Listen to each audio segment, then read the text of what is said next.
Our next speaker will be Professor Wang from Tsinghua University.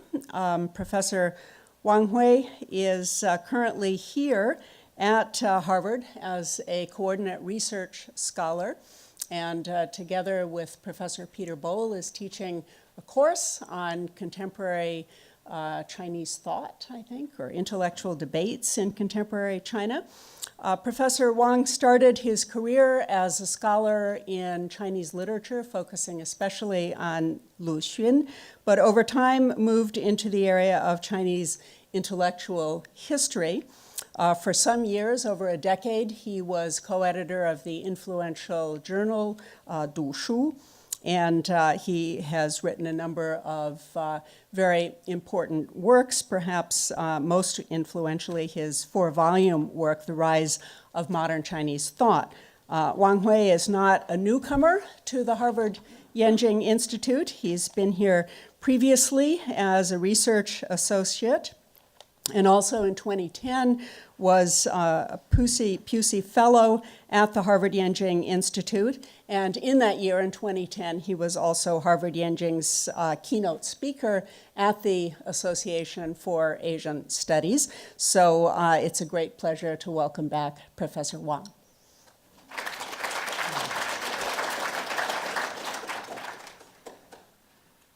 Yeah, thank you very much.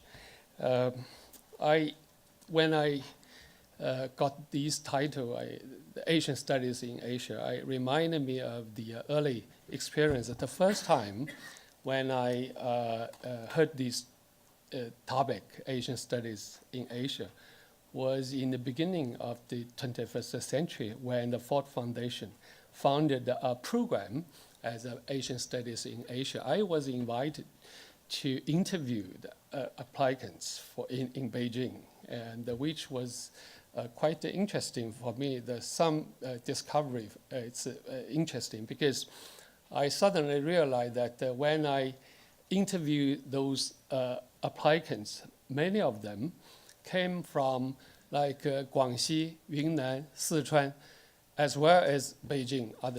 Why those applications from Guangxi, Yunnan, Sichuan, or those either the Guangxi Academy of Social Sciences, Yunnan Academy of Social Sciences, as well as the Minzu College in those areas, Southwest Minzu College there.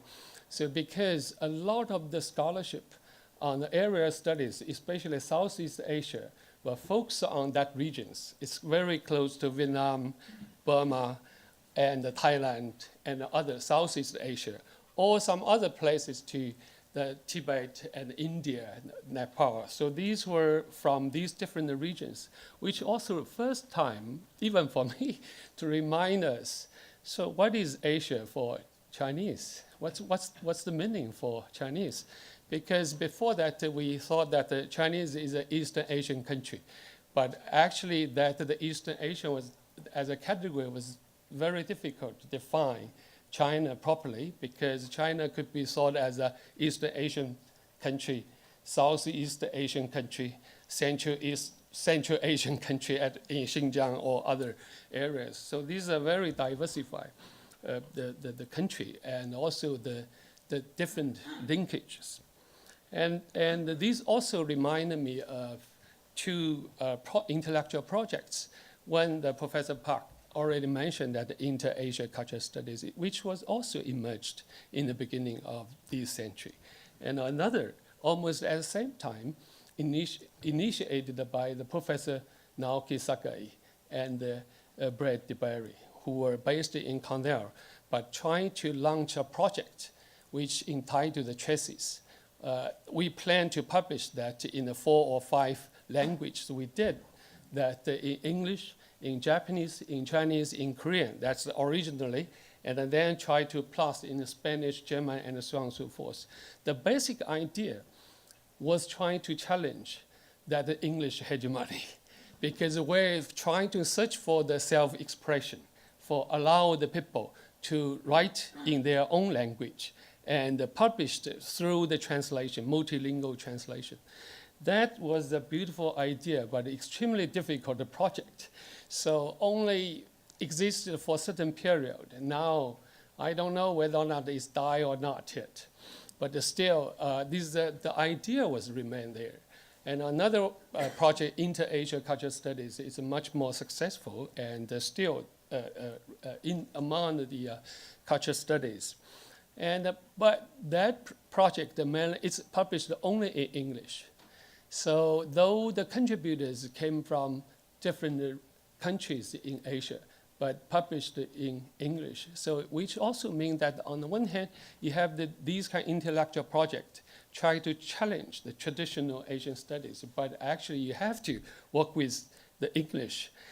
So in that sense, the part that become part of the Asian studies in the English world, rather than in other world.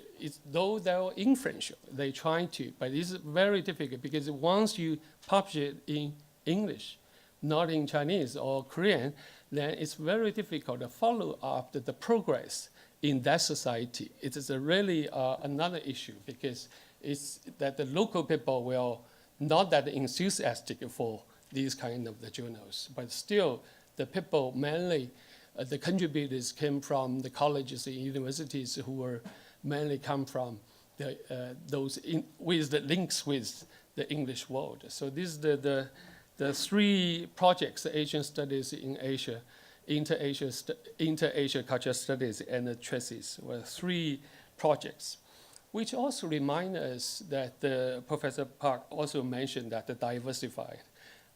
diversity of Asia itself and how to understand that. And that, I think, in Chinese case context, it's very difficult to use the Asian studies in American sense. I mean, in here, the area studies, we have a lot of now we also followed, in the 1990s, we followed the trend in American that the Asian Pacific Studies in Chinese Academy of Social Sciences established, and they transformed that. But basically, we still not used so much about the Asian studies. We had the Chinese studies, Japanese studies, or Middle East studies, not the general idea of the Asian studies. But that idea also, once we more frequently use that the term of Asia, we actually help us to re-identify ourselves. What's the meaning of it? We are, as an Asian, how to define us in these global contexts. So these are the big issue, as I mentioned at the beginning when I involved in these Ford Foundation projects interview, suddenly I realized the diversity within China and the different linkage connections with different regions in Asia. So here, but on the other hand, I want to highlight the three imbalance in the Chinese studies, in those Asian studies, which it's not only about the Asian studies, but about the international studies as well as the domestic studies.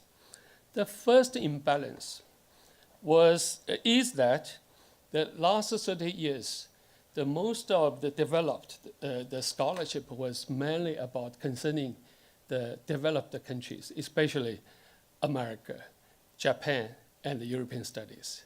So a lot of the institutions, a lot of the investments on that. And partly because, and also very strong team on these fields, partly because the overseas students who graduated here and there back to China. So that area of studies became stronger and stronger and stronger. However, it was very difficult for Chinese scholars to study in Southeast Asia, South Asia, the Central Asia, Middle East, Iran, and other areas, and not mention the African countries. So these area studies became weak and weak. So even compared to the 30 years or 40 years ago, we still can find the leading scholars in Chinese academia, like Ji Xianling and Jin Kemu. Those Indian specialists occupy the high position in Chinese academia. But now it's very difficult to find the same figures in this field. Not mention not only the Indian studies, Indian studies, there were long tradition, but no same scholars in African studies, Latin American studies, or other specialists in Asian studies. I mean, not Chinese studies, but the Asian studies. Most famous scholars came from the Chinese studies, and some were from African, American, and European studies. Japan was very exceptional because after the Cultural Revolution, so many overseas students studied in Japan. So Japanese studies in China, compared to other area studies, of the cross-nation studies, was much stronger than any other the fields, the same fields. So that was the imbalance between, which means that the imbalance also reflected the inequality of the whole global situation. So that the first imbalance, we need to improve that. Second imbalance is that about the Chinese studies in China. Because now, as Professor Perry mentioned, that we had a lot of the Guoxue Institute for Center and the Institute for National Learning and so on and so forth. Not only these, but also a lot of in the Department of History, Department of Literature, and so on and so forth. A lot of the team and the scholarship and the students were focused on the classical Chinese and the modern Chinese, the literature, history, intellectual history, and so on and so forth. However, compared to, especially for those, the leading universities like Peking University, Tsinghua University, Fudan University, still very few scholars and the working on the minority studies.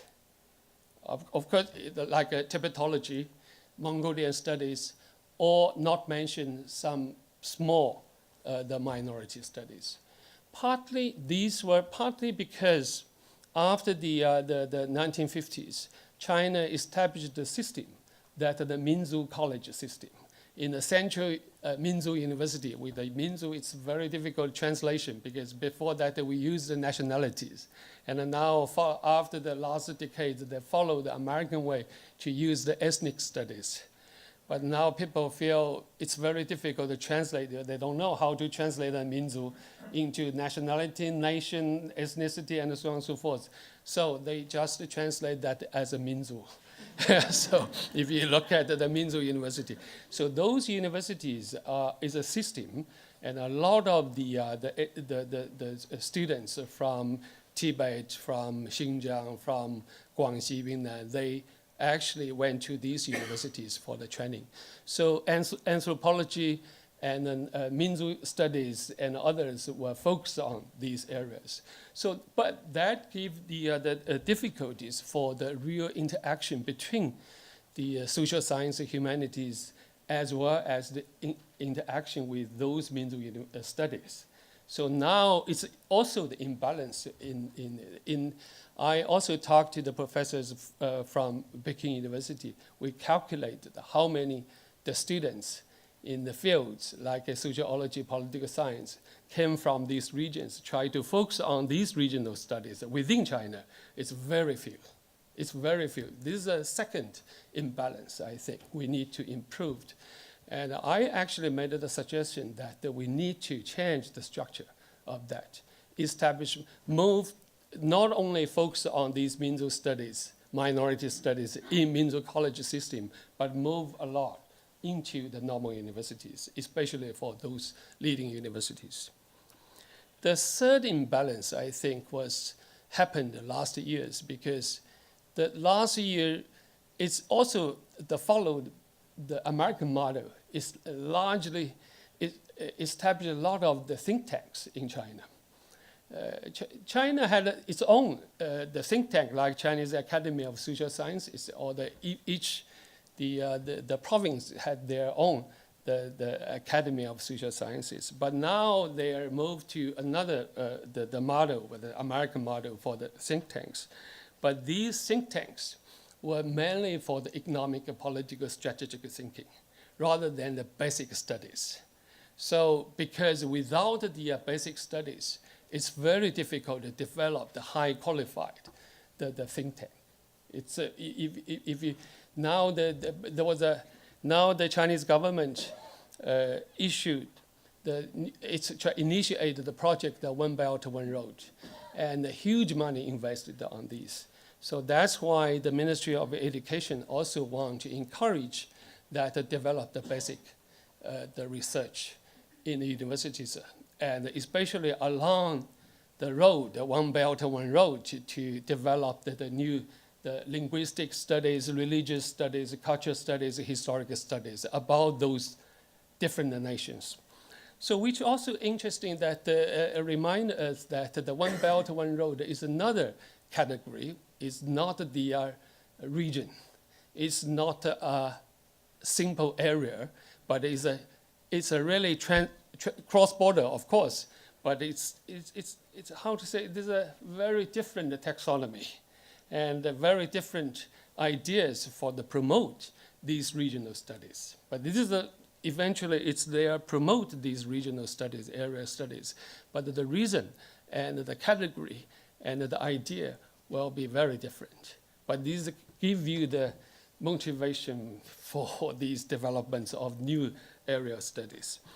So these also, I think it's interesting because the Asian studies in Asia, and I remember that in the 1990s, both, I think in Japan, South Korea, Taiwan, and mainland China, especially in South Korea and Japan, was a lot of the scholars, including the governments, are passionate to develop the regional integration projects. So that's why the Asian studies in Asia became a topic at that time. But you see that the global situation, regional situation now became more complicated and even dangerous. So in this context, it's not so much, I think it's still there, the regional integration project that was still there. But as China initiated the One Belt, One Road, that was a different idea, which was very different from the regional integration project. It's another kind of the regional integration projects. It's like the people, when the EU project in crisis, when Britain, the so-called BRICS happened, some people will think about another way for connection, means that Britain, India, China, or others, not the same regions, only continental regional integration, but through another way to think about what is area, what is the region, what kind of use the road, the belt, and so on, so other category to describe the new imaginary about the world. I think we need to think about these issues when we talk about the regional studies or Asian studies in Asia now, how they transform, follow the change. The last one is that since we have no such clear taxonomy of Asian studies, area studies, in the sense of the American area studies, okay, we need to think about that the regional studies in the whole situation of the humanities, social sciences here. I just want to mention that in China, mainland China, Taiwan, maybe two places where the investment on the humanities, social sciences, and also the faculty, the scale of the faculty continue to expand, especially in mainland China. So that was 2 years ago, the Professor Sheldon Pollock from Columbia organized a conference in India, invite the scholars from non-Western countries, trying to have an evaluation of the humanities in those areas. The result is that the only mainland China and Taiwan was continue to expand, especially in mainland China, partly because the Chinese university system is continuing to expanding, and also the Chinese government has set up the foundation, the social science foundation, for encouraging the studies in the humanities. That was, I got the number at the beginning was in 1991, founded, only 5 million Chinese RMB. But to the 2010, not mentioned here, is 2.6 billion. And now I have no the number, but last 5 to 7 years, you can imagine the radical increase for that. It's not the, I think it's more than 3 billion, that's absolutely. And covered all the social science and humanities. And in each province, and direct controlled municipality like Beijing, Shanghai, all set up the independent office for managing these projects. Now, it's in 2013, they also initiated another project for the so-called 走出去, go abroad, for the Chinese classics and the texts, the books. That by the 2013, it's about the 3,700 kinds of books were exported. Because China has a huge imported copyrights of other books, translate, but more and more Chinese books were translated into other. And now it's the more than 400, right? The 440 Confucian Institute, the 646 Confucian classroom, and covered 120 countries. So that was the together with the establishment of Institute for the National Learning and so on and so forth. These were large-scale expansion that explain that that together with the area studies. But these are the early stage. I think that the Tsinghua University 4 years ago established a program that was the developing country studies as a PhD program, but mainly those students studied in Asian countries or Latin American and African countries. So another category was developing countries, not the Asian studies. But the basic requirements for the applicants that they need to speak English as well as at least one smaller language. For me, it's Javanese or other South African languages. But we have no teacher can do that. So that's why they set up the program, have the 2 tutors. One tutor was from Tsinghua University, another tutor from other countries, either from American institutions or European institutions. And then they sent the students study here for at least for 1 year. Then study, they can spend 2 years in object countries there, and come back to the Tsinghua University another year for the dissertation writing and the defense. So that's the basic situation. Thank you.